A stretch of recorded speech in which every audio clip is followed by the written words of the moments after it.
The fastest horses around the globe will compete to be crowned the best in the world. It's the 2025 Breeders' Cup, October 31st and November 1st at NBC USA and Peacock. Great shots last night from our team at the Basilica here at Notre Dame. The drone shot, majestic. Welcome back to Notre Dame Stadium. And you can really say artistic. Jeremiah Love has made 228 yards. 228 rush yards. He's been fun to watch. And it's been fun to watch ever since then. The passing game has not been what we've been used to. It just, oh crap. Another one goes out of bounds. Wow. His second kick to go out. So the kicking woes continue. First down at the 35-yard line. Let's go to KT. Well, guys, with injuries to Eli Sanders and Wayman Jordan on USC, Notre Dame expected the Trojans to lean heavily on its receiving core. Safety Adon Schuler said the Irish defense studied the tendencies of this USC offense. They expected Jake Mayava to remain calm in the pocket, but that composure has been tested here. USC did do wet ball practice in preparation for tonight, but both USC turnovers have come in the second half as the rain and the wind, more importantly, has really picked up here, guys. No question. We talked about USC averaging 552.3 yards of total offense this season. They only have 362 midway through this fourth quarter.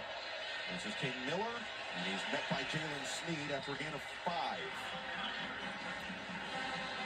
Well, for Notre Dame, as USC's probably going to have to throw their way back in this game. Boubacar Traore, their best pass rusher, he's been pretty quiet here, number 5. Mayava to the outside, went right through the hands of Lake McCree. McCree's lucky he didn't get a penalty there. He kind of took a swipe at Christian Gray at the end of the play. Wet ball, wet hands, that one went right through it. He took the hit by Gray and then Whoa! No, and look, at the end of the day, it is a rivalry. Let's not forget, these two teams are familiar with one another. It's not your typical first go-around in the Big Ten for USC against their new opponents. This is a team they saw a year ago, and a lot of that is boiling over here in the fourth quarter. They're going to run it on 3rd down and 5, and Jackson will... And no! It's going to be 4th and inches, and you've got to imagine this USC offense stays out there. Yeah, Notre Dame kind of tipped their hand on that play and showed linebacker blitz. They stayed with the run. And Jackson was very close to converting, but now 4th and very short.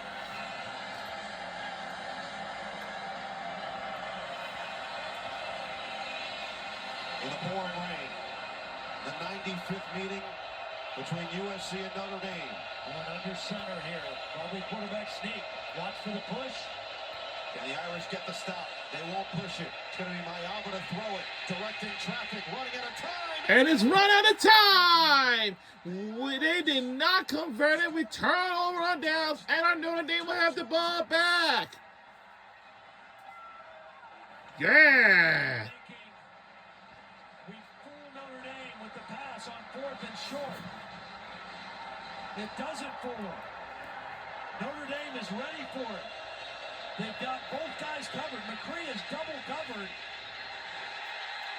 Mayava has nowhere to go with the football. 4th and less than a yard. They elect to pass, and they get stopped. The possession before, they elect to go with the trick play, and they fumble. And Notre Dame has taken control of this football game. I thought for sure it was going to be a quarterback sneak with the push from behind from one of those tight ends. 6:02 remains in the fourth quarter. Back to the ground with Price. That's whoa! So now, if you're C.J. Carr, you've got a 10-point lead. You are milking the clock. You're snapping this ball as late as you can on the play clock. Because as it stands right now, USC has to score twice. It's a 2-possession game. No sense in being in a hurry. Linger in the huddle.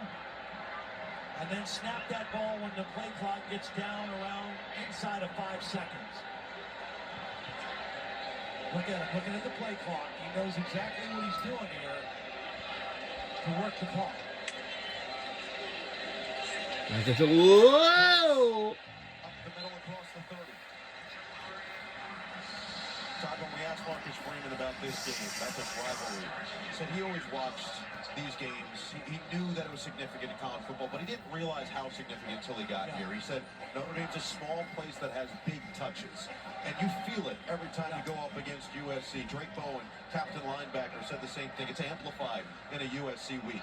You saw the emotion after the fourth down stop for Marcus Freeman. It means something for this team. Well, it is one of the great rivalries. I know there's some question whether it will continue. It has to continue. I think there's 6 games in college football that have to stay in place, and this is one of them.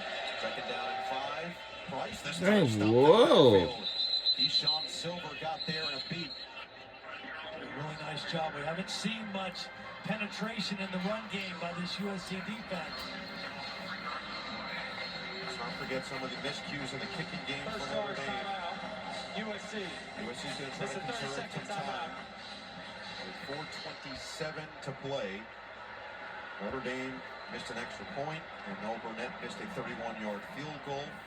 Currently a 10-point Notre Dame lead as they try to milk this all the way down. Time now for the upcoming schedule, presented by Discover. Next Saturday, Michigan and Michigan State on NBC and Peacock, 7:30 Eastern, November 8th. Our next primetime Notre Dame game, 7:30 Eastern, Navy. Another significant rivalry here in South Bend.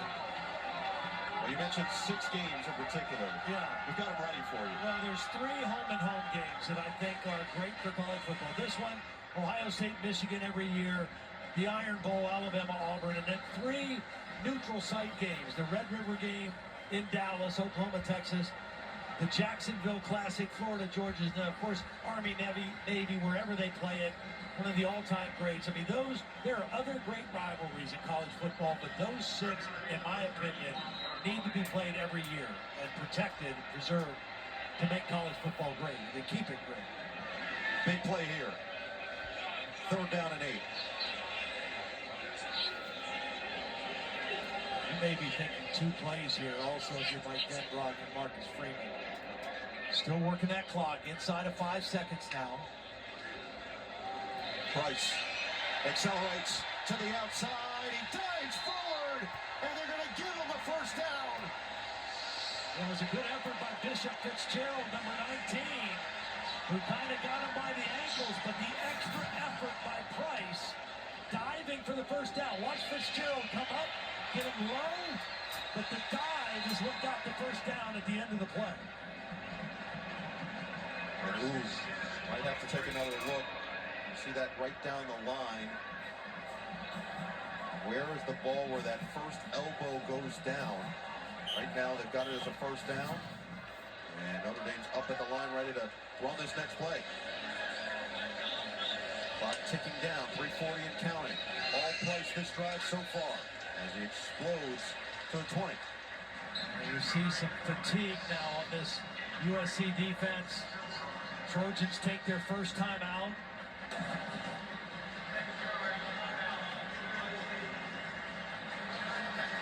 Second time out, I mean. Leave them with 1 remaining. So you got 1 remaining in the 2-minute timeout, but right now they've got no answer for the running game, and specifically Jeremiah Love. Jeremiah Love has just been spectacular tonight.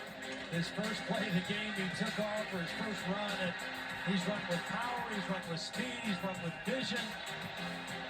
He has been fun to watch. 24 carries, 228 yards, and a touchdown. And right now, he's resting on the sideline because Jadarian Price has been in. And look at this. This is amazing considering the history of this program. Top 5 rushing games in school history. He's number 5 right behind Andre Estime at 238 2 seasons ago. And Price is such a good second option. Right. He would be the first option at 90-something% of schools. He doesn't even need to be in there to try to milk this clock down. Nice job by Carr to handle that high snap, but it does go for a loss. So we'll get back to the original line of scrimmage as Jakeem Stewart, the big true freshman, made the stop. And Lincoln Riley elects to use his last time out right now.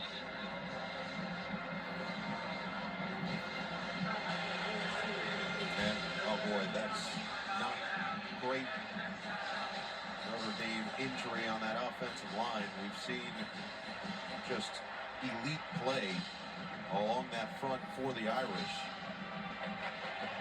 And that looks like it could be Billy Shrout. Again, it went down, remember, in the first half and is playing maybe his best game in a Notre Dame uniform here tonight. So Shrout likely out here. We saw Sullivan Absher go in last time. Let's take a look at what happened. Yeah, he's right here, 74. Just came up, Gimpy. Yeah, he came up hobbling. And then he gets hit. Grabbing the left knee. So, no timeout for USC. 3rd down and 9. We'll do it without their starting left guard. Price stays in there. USC badly needs to stop. Carr kept it himself while he just lost his footing. Jaden Walker was the man with pressure. Looked like he did just enough to at least get him off course. Yeah, I mean, just going with a naked bootleg. There was no receiver. Wasn't going to throw the football. Lost his balance. Wasn't going to pick up the first down regardless. But now what do you do? I mean, you've got kicking problems. It's still raining. So they'll take their second timeout rather once they take this all the way down as low as they can. Noah Burnett, we've chronicled the missed extra point, missed a 31-yard field goal. He was 5 for 5 taking field goals this season coming into the week. And this is what the struggles have looked like. It's the wind and the rain. The combination have been unkind. We thought it was an accident, but it actually looked like it didn't even reach a hand. That was the extra point. This was the short chip shot 31-yarder, just sailed that same direction. And both ugly looking. Yes. So right now, if you're Marcus Freeman, you say, look, my guy has kicked 2 really bad-looking kicks in a row. We're too close to punt. We're too far away to go for it on 4th down with the idea of converting. Do we just run a play and hope our defense can come up again knowing it's a 2-score game? Or do we try to let this guy redeem himself? It's a tough decision right here for Marcus Freeman. Look, he hit from 48 last week against NC State. He made a 52-yarder last year against Minnesota when he was with North Carolina in what was a long game winner. They're going to go for it. I mean, they're going to run a play. I don't know if they're going to throw for a first down or not. But they're not going to trust their kicker to make it a 13-point game. Certainly not in these conditions. Nope. 2:42. No timeouts for USC. 2-minute timeouts. Within 15. Jeremiah Love with 228 yards back on the field.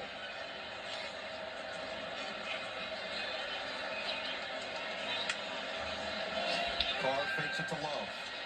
Pressure on the edge. Gets away. Lobs it to Russian! Oh! Will calling the intended target. Maybe lobbing it up with the hopes of a potential penalty coming in. Ramsey did a good job of just enough without overdoing the coverage. Yeah, it was good pressure. That forced him up in the pocket. He's just unloading it. The pressure was Anthony Lucas, number 6. Give Pauling a chance. Good coverage by Ramsey. And USC will take over the football. So USC's offense comes back out in their last 3 drives. Interception, fumble by Lemon, turnover on downs in their own territory. They've only scored on 5 of their 12 drives tonight, 42% of the time that they've had the football.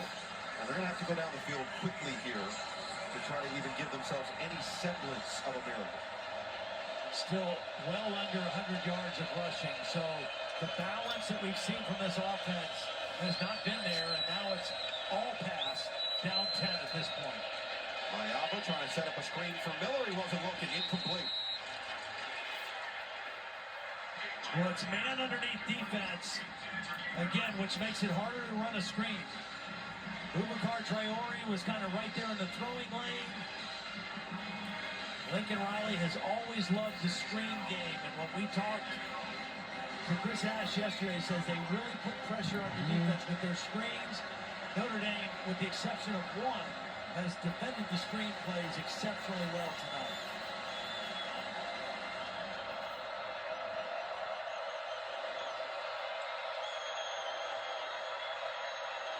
Second down and 10, play clock down to 2.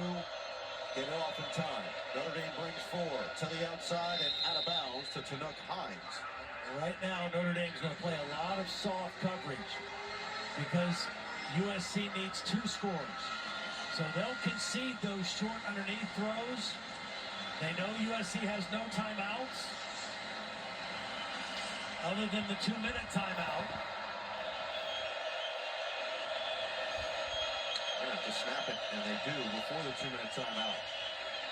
Mayava uncorks, and it's complete over the middle.